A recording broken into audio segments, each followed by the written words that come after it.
Good morning, students. Students, now we have the last topic of current electricity, that is heating effect of current. कि जब भी कभी किसी भी metallic wire में बेटा हम करंट फ्लो करते हैं तो उसमें हीट जो है वो प्रोड्यूस होती है, या ये कह सकते हैं हम क्या कि कुछ ना कुछ एनर्जी का लॉस होता है in the form of heat, जिसके बारे में जूल साइंटिस्ट ने बताया, और इसी के वजह से हम इसको बोलते हैं joules law of heating effect of current, कि जो इलेक्ट्रिक एनर्जी सप्लाई कर रहे हैं वो हीट की फॉर्म में भी उसका कुछ ना कुछ लॉस हो रहा है, and this is the joules law of heating effect of current. तो पहले जरा आप देखते हैं कि हीट जो है वो किसी भी गिवन रजिस्टर में कितना प्रोड्यूस होगी, और उसके बिहाफ पे देखते हैं कि वो हीट किन किन पैरामीटर्स पे डिपेंड करेगी. तो इसके लिए बेटा हमने एक रजिस्टर जो है कंसिडर किया, जिसके रेजिस्टेंस को हमने आर का नाम दिया, और इसके अक्रॉस हमने एक सोर्स ऑफ ईएमएफ जो है उसको लगाया, और वो इस रजिस्टर के कॉरस्पॉन्डिंग चार्ज जो फ्लो करवा रहा है. And we consider 2 points A and B having potential differences v. So charge flowing from A to B in time t is given by, which is equal to q equal to it. As we know, I is equal to q by t, then q equal to it. So what is the work done in carrying a unit charge from A to B? तो बेटा unit charge को A से B तक ले जाने के लिए कितना वर्क डन करना पड़ेगा? तो हमें मालूम है कि वर्क डन होता है चार्ज इनटू में पोटेंशियल डिफरेंस. चार्ज क्या है? यूनिट चार्ज है, और A से B का V हमने क्या मान लिया? Potential difference. लेकिन टोटल चार्ज ले जाने के लिए कितना वर्क डन करना पड़ेगा? So the total work done in carrying a charge Q from A to B is given by W, and which is equal to charge into potential difference. Charge IT, potential difference IR. So finally we can say W equal to I square R into T. So this is the amount of work done which will appear in the form of heat. तो यहाँ से W आ गया बेटा I square R into T. This work done is called the electric work done which is appear in the form of heat, और यही work done heat की form में appear होता है, और वैल्यू इसकी जो होगी जूल में I square R T. And we know that when calorie equal to 4.18 joule. तो यदि हम इस जूल को कैलोरी में कन्वर्ट करें बेटा, तो हम 1 जूल को रिप्लेस कर सकते हैं 1 कैलोरी अपॉन में 4.18, तो हमारा आंसर ये आ जाएगा. और अब हम बता सकते हैं कि जो हीट प्रोड्यूस हो रही है वो किन किन पैरामीटर पे डिपेंड कर रही है, करंट स्क्वायर के, register as well as time t. So now according to Joule's law of heating effect of current, the amount of heat produce in a conductor when current flow through it is directly proportional to square of the current flowing through the conductor. First. Second one is resistance of the conductor R, and third one is time for which the current is passed. तो इन 3 parameter पे heat जो वो depend कर रही है, I square R as well as T. बच्चों यदि ये पूछा जाए हमसे कि what is the cause of heating effect, कि हीट जो है अराइज क्यों हो रही है, तो हमारा आंसर क्या होगा? तो जरा सोचे कि जो हमने स्टडी किया था बेटा ड्रिफ्ट वेलोसिटी के अंदर, कि जो मेटल है हमारा, कंडक्टर जो होते हैं उनमें large number of free electrons होते हैं जो थर्मल एनर्जी के बिहाफ पे मूवमेंट करते रहते हैं. लेकिन जैसे ही हम उस कंडक्टर के एंड्स के कॉरस्पॉन्डिंग एक पोटेंशियल डिफरेंस अप्लाई करते हैं, तो उसकी वजह से सारे के सारे फ्री इलेक्ट्रॉन्स जो हैं वो एक डेफिनेट डायरेक्शन में आ जाते हैं. और वो डेफिनेट डायरेक्शन कौन सी थी? From the lower potential towards higher potential, या ये कहें कि वो सारे positive end of the conductor जो है उसकी तरफ ट्रेवल करना शुरू कर देंगे. और अब क्या होगा? उनका कोलिजन होगा. किसके साथ? उस कंडक्टर्स में मौजूद एटम्स एंड आयंस. और जब वो कोलाइड करेंगे तो उस कोलिजन के बिहाफ पे वो एनर्जी ट्रांसफ़र करेंगे किसको? उन एटम्स को और आयंस को. और उस कोलिजन की वजह से ही उस टेम्परेचर, उस कंडक्टर के अक्रॉस टेम्परेचर जो है लगातार बढ़ता जाएगा. और इसी को ही बच्चों हमने नाम दिया है हीटिंग इफेक्ट का. So when a potential difference is applied across the ends of the conductor, then an electric field is set up across its ends so that large number of free electrons present in the conductor gets accelerated towards the positive end and acquire kinetic energy on addition to their own kinetic energy due to thermal motion। उन्होंने पहले से energy acquire की हुई है बेटा due to room temperature, और उसके बाद इलेक्ट्रिक फील्ड के बिहाव पे वो एक्सेलरेट कर रहे हैं, तो उसकी वजह से भी एनर्जी को गेन करेंगे। So as a result of which an electric current flow through the conductor and these accelerated electrons suffer frequent collision with the atoms and ions of the conductor and transfer their gained kinetic energy to them. As a result of it, the average kinetic energy of vibration of atoms and ions of the conductors rises.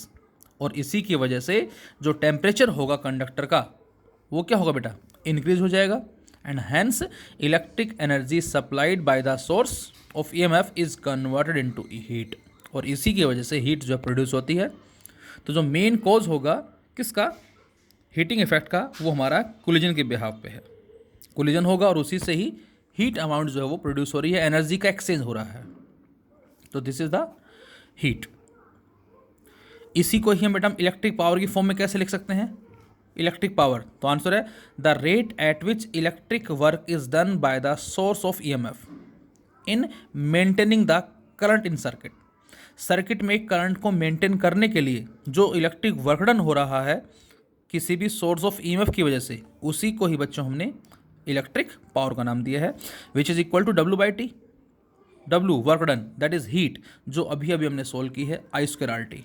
इसको रखें बेटा हम यहाँ और upon में T, तो यहाँ से पावर की जो वैल्यू मिलेगी हमें या the rate of production of heat जो मिलेगा हमें वो आ जाएगा I²R। तो पावर या rate of production of heat is I²R। अब हमें पता है बेटा ओम्स लॉ से I बराबर किसके होता है, V/R। तो यदि इस I को हम V/R लिखते हैं, उसका स्क्वायर करते हैं, तो सेकेंड फॉर्मूला आ जाता है हमारा V²/R। और यदि R को हम V/I से रिप्लेस करते हैं तो थर्ड फॉर्मूला आ जाता है P = VI। So all these are the formulas for power. ये I²R भी है, V²/R भी है, as well as V × I भी है, डिपेंडिंग अपॉन द कंडीशंस। हमें कंडीशंस में करंट सेम दे रखा है या फिर पोटेंशियल डिफरेंस सेम दे रखा है, उसके हिसाब से हम जो क्वेश्चंस का आंसर देते हैं। और यूनिट क्या होगी बेटा इसकी, वाट, वर्क डन की जूल, टाइम की सेकेंड। तो power is set to be 1 watt when 1 joule of work is done in 1 second. तो ये हमारा कहलाता है इलेक्ट्रिक पावर के बारे में। अब हमारे पास बेटा कुछ छोटे छोटे पॉइंट्स हैं, तो मैंने लिखा नोट नंबर 1, फ्यूज वायर हमारा जो क्या होता है, तो आंसर है a fuse wire is generally prepared from tin lead alloy, 63% tin plus 37% lead. It should have high resistivity and low melting point and suitable current rating. जो fuse wire बेटा हम सर्किट में यूज़ करते हैं, जो कि alloy से बना होता है, टिन लेड एलॉय से, इसकी हाई रेजिस्टिविटी होती है एंड लो मेल्टिंग पॉइंट होता है, as well as suitable current rating. और इसको सर्किट में सीरीज में हम कनेक्ट करते हैं उस इलेक्ट्रिक इंस्टॉलेशन के साथ। जब भी कभी करंट एक सेफ लिमिट से ज़्यादा आता है तो क्या होगा, तो आंसर है कि फ्यूज वायर जो मेल्ट हो जाएगा, और जब ये मेल्ट होगा तो सर्किट ओपन हो जाएगा, और ओपन सर्किट में कोई करंट फ्लो नहीं होगा, और इस तरह से हम एक स्ट्रॉन्ग करंट से उस अप्लायंस को डैमेज होने से बचा सकते हैं। So fuse wire protect them from the strong current. Whenever a strong current flow the fuse wire melts and causing the breakage in the circuit, so saving the main installations from the being damaged। तो fuse wire हमारा high resistivity and low melting point. इसी में note second जो मैंने लिखा, important note हमारा बेटा हमारा ये, that is known as maximum power transfer theorem, जो मैंने शायद पहले बात भी की होगी आपसे कि किसी भी सर्किट में यदि हमें मैक्सिमम पावर फाइंड आउट करनी है तो उसके लिए मैंने कंडीशन बताई थी आपको उस टाइम केवल, और वो थी बेटा क्या, कि जो एक्सटर्नल रेजिस्टेंस होगा वो एक्सटर्नल रेजिस्टेंस जो है इक्वल किसके होगा, net effective internal resistance of the cell. So maximum power transfer theorem, it states that the power output across the load due to a cell और a battery is maximum if the load resistance is equal to effective internal resistance of cell और battery. उस circuit में कितने cell और कितनी battery हैं, उन सभी का जो इफेक्टिव इंटरनल रेजिस्टेंस होगा यदि वो एक्सटर्नल के बराबर हो जाता है तो उस केस में वहाँ पावर जो ट्रांसफ़र होगी वो मैक्सिमम होगी। देखे ज़रा कैसे। तो इसके लिए बेटा हमने एक सेल ले लिया जिसकी ईएमएफ ई माना और इंटरनल रेजिस्टेंस ये कुछ भी हो सकता है, हमने फिलहाल आर मान लिया। और इस सेल की वजह से जो करंट फ्लो हो रहा है सर्किट में जिसमें एक्सटर्नल रजिस्टर जो है वो हमने आर मान लिया, दैट इज आई। तो यहाँ से जो करंट होगा वो कितना होगा बेटा, आंसर है net EMF upon net resistance. तो net EMF E and net resistance is capital R plus small R. तो पावर कितनी होगी बच्चों, आई स्क्वायर आर, और इस आई को रख दें हम यहाँ तो पावर कितनी आती है बेटा, E square upon R plus R का स्क्वायर इंटू में आर, और इसको ऊपर ले जाएं हम तो ये बन जाएगा ऊपर जाके आर प्लस आर की पावर -2। और बच्चों अब इस पावर को हम डिफ्रेंशिएट कर दें with respect to capital R, और यहाँ पर u into V formula apply कर दें। मतलब first function as it is differentiation of second plus second as it is differentiation of first.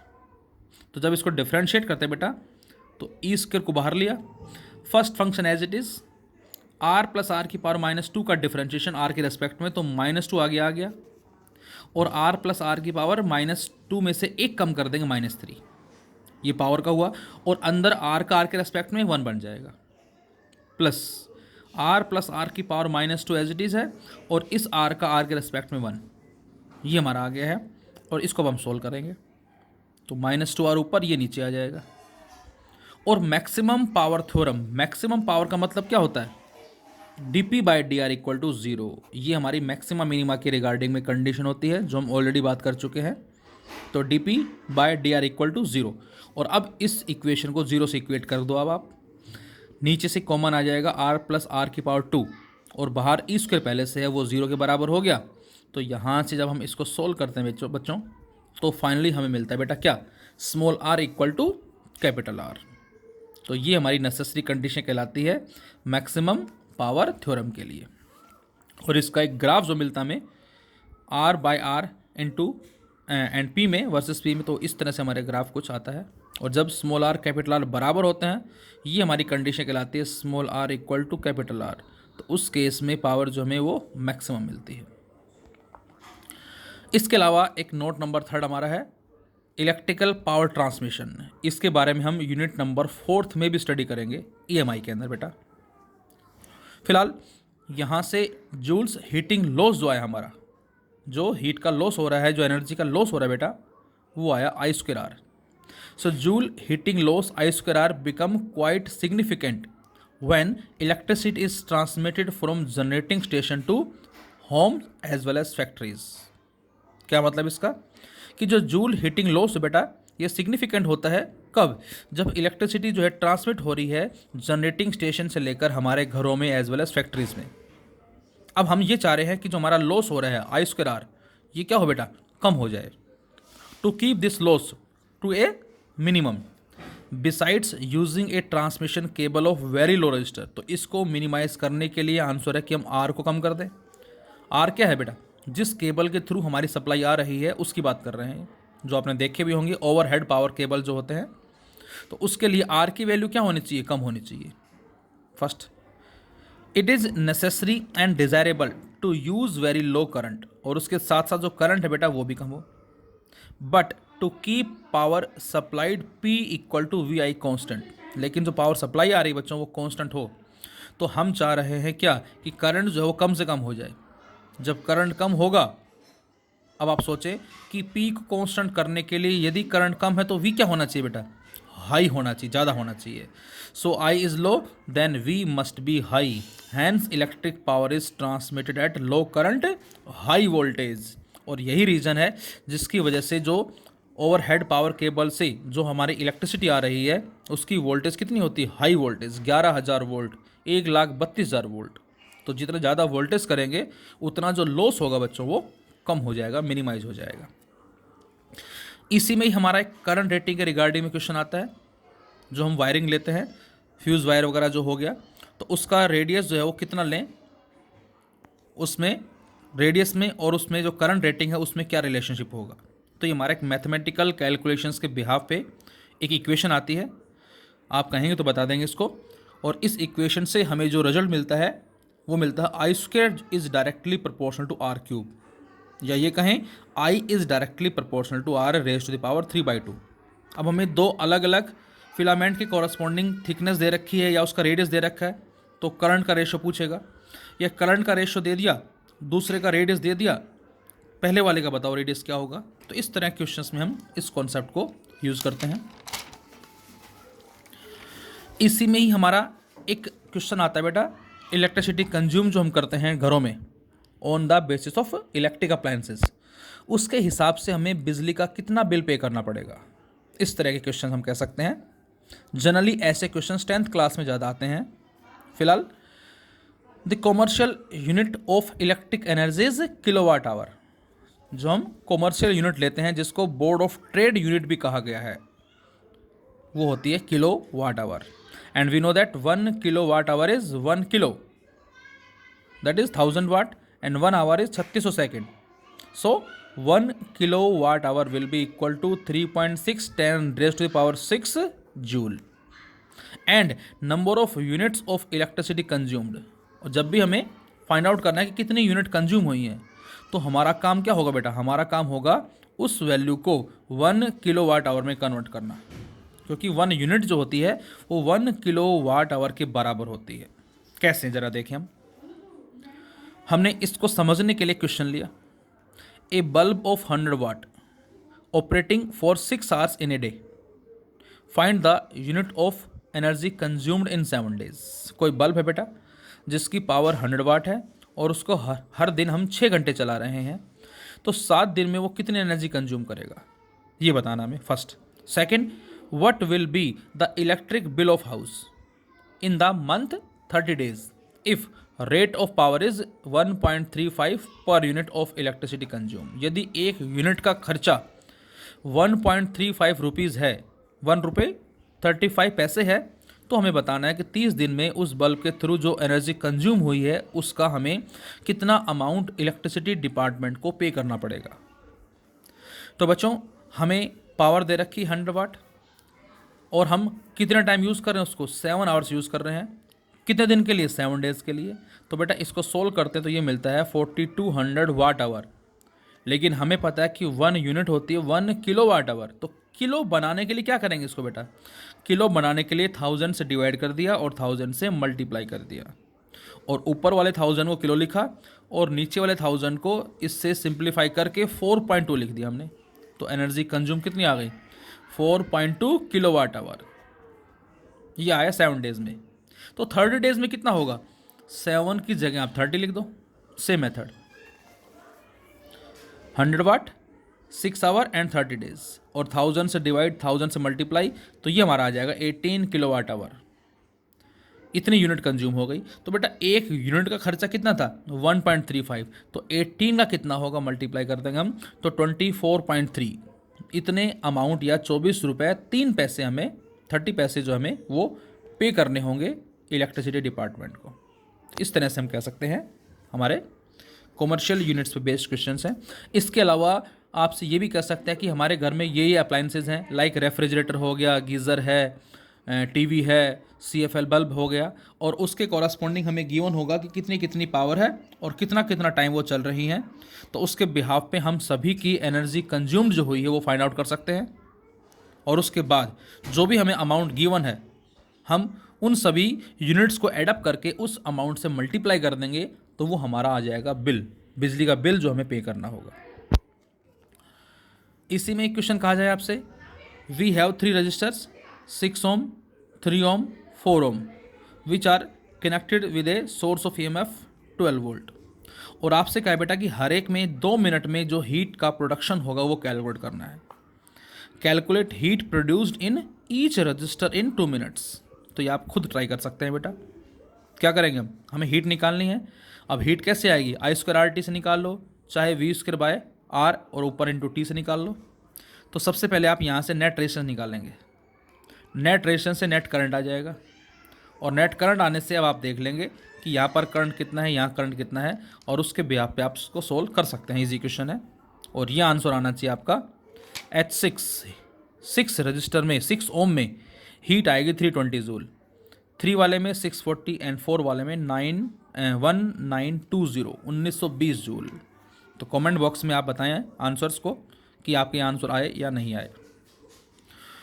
इसी में लेटेंट हीट पे भी क्वेश्चन हो सकते हैं बेटा, like this 5 ohm 10 ohm 10 ohm 5 ohm 5 ampere, ये हमें सेटअप दे रखा है और इसमें करंट फ्लो कर रहा है 5 ampere. 4 resistances carrying a current are immersed in a box containing ice at 0 degree Celsius.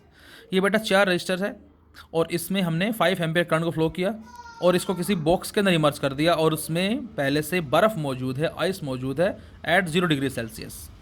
अब क्या होगा? तो आंसर हीट प्रोड्यूस होगी और जब हीट प्रोड्यूस होगी तो उस बॉक्स में अंदर रखी आइस जो है वो मेल्ट होना शुरू होगी। तो हमसे क्या पूछा है? How much ice must be put in the box in every 5 minutes. हमें हर 5-5 मिनट के डिफरेंस में कितनी आइस को पुट करना पड़ेगा to keep the average quantity of ice in the box constant, ताकि उस बॉक्स में एवरेज क्वांटिटी ऑफ आइस जो है वो क्या रहे? कांस्टेंट रहे। और बच्चों लेटेंट हीट हमें दे रखी 80 calorie per gram and we know that 1 calorie equal to 4.2 joule या 4.18 joule and gram is 10⁻³ kilogram. तो बेटा ग्राम इन्वर्स है तो 10⁻³ किलोग्राम आएगा, उसको ऊपर ले जाके हम ऐसे लिख सकते हैं। तो बच्चों सबसे पहले हम यहाँ से कैलकुलेट करेंगे नेट रेजिस्टेंस, दोनों पैरेलल आपस में सीरीज, वो आ जाएगा नेट रेजिस्टेंस दैट इज 20/3। और अब हम हीट कैलकुलेट करेंगे इसमें कितनी प्रोड्यूस हो रही है यूजिंग I²RT। आई हमें दे रखा है, आर हमने सोल्व कर लिया, टी हमारे पास 5 मिनट्स है तो ये आ जाएगी 50,000 जूल। ये आ गई amount of heat produce in 5 minutes. अब हमने पढ़ा है बेटा क्लास 11th में Q equal to ml, heat equal to m is the mass and L is the latent heat. तो ये भी हीट का फॉर्मूला है and we can compare equation first and second. अब जैसे दोनों को बराबर रखते हैं so ml equal to 50,000 then m equal to 50,000 divided bye L और L हमारे पास है ऑलरेडी, तो ये आ जाएगा बेटा 148.8 ग्राम, इतनी अमाउंट ऑफ हीट। इसी में ही हमें दिया जाए क्वेश्चन, निक्रोम जो कि एलॉय है and copper wire of same length and same diameter are connected 1 by 1 between 2 points of constant potential difference in which wire the heat will be produced at higher rate। हमें बेटा 2 wire दे रखे हैं, nichrome और copper, और दोनों की length भी same है, डायमीटर भी सेम है और दोनों को 1 by 1 कनेक्ट किया गया है between the points of constant potential difference. बच्चों यहाँ V कांस्टेंट है, in which wire the heat will be produced at higher rate. अब बच्चों हमें मालूम है H बराबर किसके होता है? I²RT भी होता है, लेकिन हमें कांस्टेंट पोटेंशियल डिफरेंस दे रखा है तो हम यूज़ करेंगे इसको V²/R। तो यहाँ से बोल सकते हैं कि जो हीट है जिस रेट से प्रोड्यूस हो रही है वो इन्वर्सली किसकी होगी बेटा? R की होगी। और हीट जिस रेट से प्रोड्यूस होती है उसको हम क्या बोलेंगे? पावर बोलेंगे। So power is inversely R। अब बच्चों दोनों के लेंथ भी सेम है, डायमीटर भी सेम है, तो इसका मतलब यहाँ से कह सकते हैं R बराबर किसके होगा? ρL/A। अब ये भी सेम तो R डायरेक्टली किसके है? रो के है। मतलब जिसकी रजिस्टिविटी ज़्यादा होगी उसका रेजिस्टेंस भी ज़्यादा होगा, और एलॉय की जो रजिस्टिविटी है बेटा वो मेटल से ज़्यादा होती है। इसका मतलब क्या होगा? एलॉय का जो रेजिस्टेंस होगा वो मेटल से ज़्यादा होगा। तो यहाँ से H इन्वर्सली R क्या आया? जिसका R कम होगा उसमें हीट का प्रोडक्शन ज़्यादा होगा, और R कम किसका है? बोलो, कॉपर का है। तो इसका मतलब कॉपर में जो हीट प्रोड्यूस होगी वो क्या होगी? ज़्यादा होगी। लेकिन ये कहा जाए आपसे what will be your answer if they are connected in series. यदि बच्चों दोनों को सीरीज में ज्वाइन कर दें तो आंसर है करंट सेम होगा, क्योंकि सीरीज में है। तो इस बार H डायरेक्टली किसके आया? R क्या आया? तो हीट प्रोडक्शन ज़्यादा किस में होगा? जिसका रेजिस्टेंस ज़्यादा होगा, और इस बार हमारा आंसर क्या होगा? निक्रोम। तो इस तरह से भी आपको ध्यान रखना है फिलहाल। इसी में हमें क्वेश्चन दे रखा है, an electric kettle has 2 coils when one of these is switch on the water in kettle boils in 6 minutes. एक इलेक्ट्रिक केटल में 2 कॉयल दे रखे हैं, और जब हम किसी एक कॉयल को स्विच ऑन करते हैं दूसरे को ऑफ रखते हैं तो पानी गर्म होता है 6 मिनट में। लेकिन जब हम दूसरे को ऑन करते हैं, पहले को ऑफ करते हैं, तो पानी गर्म होता 3 मिनट में। अब कह रहा है कि यदि दोनों कॉइल को एक साथ हम ऑन कर देते हैं तो बताओ वही सेम इलेक्ट्रिक केटल जो है, सेम वोल्टेज जो हमने अप्लाई किया है, उसके कॉरस्पॉन्डिंग कितने टाइम में पानी गर्म करेगी यदि हम एक बार सीरीज़ में ले लें और एक बार पैरेलल में ले लें। तो हमें साफ नज़र आ रहा है सीरीज़ और पैरेलल। सीरीज़ में इफेक्टिव रेजिस्टेंस क्या होता है बच्चों, RS, और पैरेलल में 1/RP। तो बस यही हमारा रोल है। And we know that H = V²/R × T। तो इसका मतलब क्या हुआ, यहाँ से इस R को इधर ले जाएंगे हम, क्योंकि H तो कांस्टेंट है, V जो सप्लाई वो कांस्टेंट है, तो यहाँ से आ जाएगा बेटा R is directly proportional to T। Heat production ऐसा नहीं है कि पहला 6 मिनट में गर्म कर रहा है, दूसरा 3 मिनट में, हीट अलग अलग होगी, यहाँ टाइम अलग अलग है, लेकिन प्रोडक्शन ऑफ हीट जो है वो बेटा वो बराबर है। सो R directly T, so R1 directly T1, R2 directly T2 and dividing R1/R2 = T1/T2। T1 कितना है 6, T2 कितना है 3, तो R1/R2 आ जाएगा 2, सो R1 = 2R2। अब सीरीज में RS, R1 + R2, जैसे R डायरेक्टली T के है बेटा, उसी तरह से RS डायरेक्टली किसके होगा, TS के। और R1 हमने सोल्व कर ही लिया है, पुट कर दें हम यहाँ 2R2 + R2 that is 3R2। So RS = 3R2 and which is proportional to TS। अब हम क्या करें, डिवाइड कर दें किसको, 3R2 जो TS के बराबर है और R2 जो T2 के बराबर है। जैसे ही दोनों को डिवाइड करते हैं तो यहाँ से 3 = TS/T2, then TS = 3T2। T2 कितना है 3 × 3 दैट इज़ 9 मिनट। तो यदि दोनों को एक साथ स्विच ऑन कर देते हैं और सीरीज़ में हैं तो अब वही सेम इलेक्ट्रिक केटल जो है 9 मिनट्स में पानी को गर्म करेगी। ये इस बात का मतलब है। इन पैरेलल, अब पैरेलल में RP बेटा R1/R2 / R1 + R2। R1 जो कि हमारे पास कितना आया 2R2 के बराबर, पुट कर दिया हमने यहाँ, नीचे 2R2 + R2 3R2। इसको सोल्व करते हैं बच्चों, तो यहाँ से RP आता है 2/3 × R2, RP = 2/3 × R2, और ये RP डायरेक्टली किसके होगा, TP के। तो इसका मतलब हम इसको और R2 वाली इक्वेशन को डिवाइड कर दें इन दोनों को, तो 2/3 R2 / R2 = TP/T2, और सोल्व करते हैं तो इस बार हमारा आंसर आता है कि वही सेम इलेक्ट्रिक केटल 2 मिनट में पानी को गर्म कर देगी। इसी में ही कुछ ऐसा क्वेश्चन दिया जाए तो water boils in an electric kettle in 15 minutes after being switched on. Electric kettle में पानी गर्म हो रहा है 15 मिनट में स्विच ऑन करने के बाद। Using the same main supply, should the length of heating element be increased और decreased if the water is to boil in 10 minutes. वो कह रहा है कि उस इलेक्ट्रिक केटल में जो हमने हीटिंग एलिमेंट लिया बेटा, उसकी लेंथ को इंक्रीज करें या डिक्रीज करें, ताकि वही इलेक्ट्रिक केटल सेम सप्लाई में 10 मिनट में पानी गर्म कर दे। और अक्सर हमें ऐसा लगता है कि हमें लेंथ को इंक्रीज करना पड़ेगा, नहीं, देखें ज़रा, H = V²/R × T। R ρL/A होता है बेटा, सो R1 क्या हो जाएगा, ρL1/A। ये हीट प्रोड्यूस हो रही है, L1 क्या है पहली लेंथ, T1 क्या है पहला टाइम। इसको बराबर किसका रखा, V²A T2/ρL2, सेम इसी की तरह से, क्योंकि हीट प्रोडक्शन तो सेम है दोनों केस में, बस वेरिएबल क्या है, टाइम और लेंथ। तो ये T1L1 हो गया और ये T2L2 हो गया।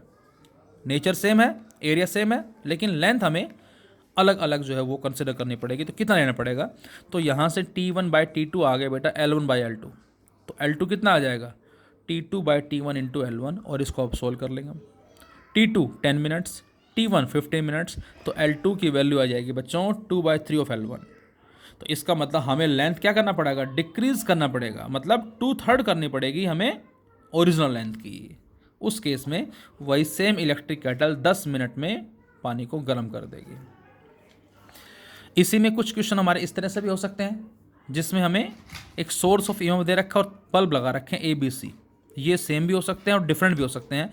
फिलहाल इस क्वेश्चन में B और C बल्ब हैं बेटा, ये दोनों सेम हैं, आइडेंटिकल बल्ब हैं। और आपसे पूछा कि इस A और इस B की ब्राइटनेस पे क्या इफेक्ट पड़ेगा यदि हम C को फ्यूज़ कर देते हैं, तो what will be the effect on brightness of A and B if C gets fuse. अब जरा सोचें, सी फ्यूज होगा तो क्या होगा। पहले फ्यूज होने से पहले चेक करते हैं जरा। हमने बच्चों समझ लिया या मान लिया कि जो ए का रेजिस्टेंस है वो 5 ओम मान लिया, और बी और सी का रेजिस्टेंस कितना माना बेटा, 6 मान लेते हैं इसको, और वी कितना मान लिया, 16 वोल्ट मान लिया हमने अपनी तरफ से, थोड़ा कैलकुलेशन ईजी रहे। अब आपसे कहा जाए कि ये बताओ नेट करंट कितना फ्लो कर रहा है। तो नेट करंट के लिए क्या चाहिए, वोल्टेज चाहिए जो कि 16 है, और रेजिस्टेंस चाहिए। ये 6 और 6 पैरेलल में है, 3 आ जाएगा, ये 3 और ये 5 8 आ जाएगा। तो सर्किट का रेजिस्टेंस कितना आ गया, 8। तो इसका मतलब यहाँ पर 2 एम्पियर करंट फ्लो कर रहा है। तो इस ए बल्ब में करंट कितना आया, 2 एम्पियर, और यहाँ पर आके 1 एम्पियर यहाँ चला गया, 1 यहाँ चला गया।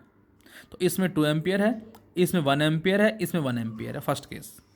सेकंड केस, जैसे ही हम इस सी को फ्यूज़ कर देते हैं, अब क्या होगा। अब बच्चों को लगता है कि करंट बढ़ गया, दोनों बल्ब बढ़ जाएंगे। नहीं बेटा, सी फ्यूज होने से सर्किट का रेजिस्टेंस भी तो घट गया, ये भी तो देखें आप। अब जैसे सी फ्यूज हो गया, अब खाली ये बच गया 6 ओम और एक ये बच गया 5 ओम। ये दोनों किस में आ जाएंगे, सीरीज में आ जाएंगे।